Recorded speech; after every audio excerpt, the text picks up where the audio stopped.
Welcome back to my little channel. Today I want to make a response video to a cartoon. Yeah, really. The term we're going to discuss is sealioning. It's a term that got coined in 2013, 2014. And a sea lion is basically a troll that is a troll because he comes asking questions. Questions that basically make you have to defend whatever position you're taking.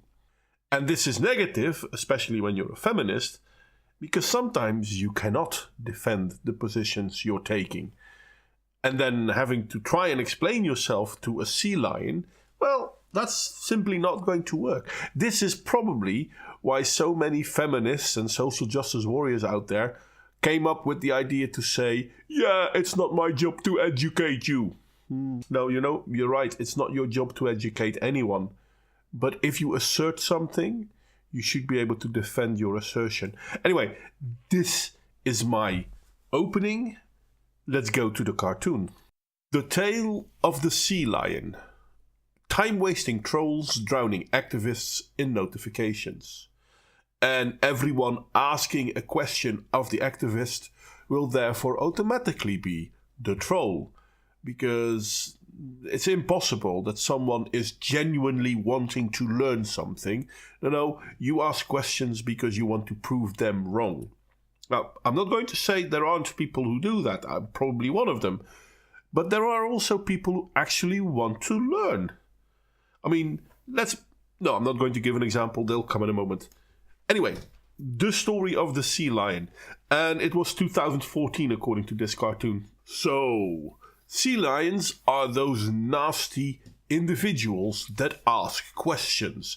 And how to deal with it? Well, number one, do not engage. I mean, if someone asks you a question and you don't want to explain it, then you don't have to. Because why in the God green's earth would you defend a position you're taking? Even if it is indefendable. I mean, it's not as if reality has anything to do with it.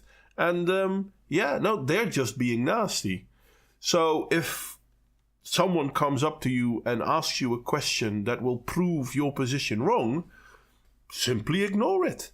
And whilst you are creating your very own echo chamber, you are sure to make those pesky sea lions to stay outside by not engaging with them.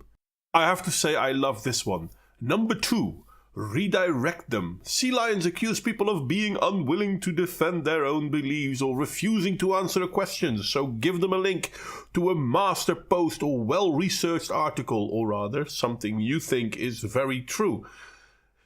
In all fairness, I can understand that. I mean, if you think you have a point, but you're not that well articulate to explain it, yeah, sure. Point someone to somewhere you feel they might get the answers you hoping them to get. And then when people look at those articles and they shoot holes in them too, well, I mean, they didn't make an effort to understand it now, did they? Kind of funny how that goes. And now we get to the funny part. Number 3. Ask questions. If a sea lion doesn't seem like they're making a real attempt to understand the issue and refuse to answer your questions, seriously engage with your request for information. And this is the thing. I've been trying to engage feminists for the longest time. Social justice warriors, yeah, sure. Come on, I'm willing to debate you. It never comes to this point. It really never comes to this point. Well, that's not true. Once or twice there was a feminist that wanted to engage. But as soon as they started to realize that, yeah, you know what, the whole listen and believe thing, not gonna work, okay, then we're done engaging because you are just a sea lion. Well-established fact is defendable. If you can defend it, there is a way to go. But if I take the example of the wage gap is indefensible. So how is it a well-established fact? Well, it's a well-established fact because they keep repeating it.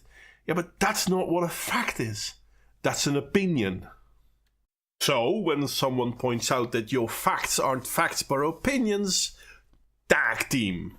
Ask your friends who have energy to chime in, to join the conversation. No, it's not a conversation, it's an indoctrination. Either you listen and believe, or we will not engage. And if we will engage, then we do so because there's a chance that we might be able to indoctrinate you. Just make sure nobody wastes too much time on the argument. Yeah, but the argument is the one thing that it's all about. So let's not waste time on it. We're going to make you listen and believe. And if you're not going to listen and believe, well, yeah, we're done. Here are my friends who are well read on the topic. Perhaps they can help you understand. Okay, so how are they going to make me understand something that isn't true? Because you've already given me an article, and in that article was all the information I needed to know, and I shot holes in it, and now you come with friends. Yeah, fair enough. So what are they going to tell me that I didn't know already? Then again, that's unfair of me, because maybe they are going to tell me something that I did not know. But the downside is, if 4 people are going to talk, then it's very difficult to listen to what one of them has to say. But then again, yeah, you know what? Tag team. If you can't dazzle them with brilliance, baffle them with bullshit. And the final act of the feminist and social justice warrior to deal with the sea lion. Troll them right back. If you're sure the sea lion is a troll and not someone legitimate looking for information, respond to their cluelessness with cluelessness of your own. Eventually they'll just float away. Okay, you know, the thing is, it's not so much that they will float away. Eventually they will know that you are basically useless to talk to. At least that's my humble opinion, because this is my experience. So if you're sure the sea lion is a troll and not someone legitimately looking for information, yeah, but we are looking for information. You call us a troll because we do not listen and believe. And then you start trolling us. Fair enough. Nothing wrong with that. Proving us the uselessness of social justice warriors and feminists because you cannot substantiate your belief. And I am saying belief because it is a religion. After all, if someone is that lost sometimes, the answer is just to keep swimming. I wouldn't mind that. But we now live in a society where disagreeing with social justice warriors and feminists will get you banned from social platforms. You're called Nazis, you're called racists, sexists, and all other sorts of ists and obes. Why? Because you do not believe the nonsense they are peddling. Anyway, this is my little takedown of the fun that is sea lioning according to feminists, and I guess this proves why they don't engage in honest conversation, no matter how often you invite them. Even if you try to explain to them, the goal is not to create got you moments. The goal is to talk about what the hell is going on. But they don't want that, because then you could prove them wrong. And again, that isn't good. Anyway, this is where I'm going to sign off. Like, share and subscribe if you feel so inclined. Criticism, as always, is more than welcome, and I look forward to hear what you think about this. See you all next time.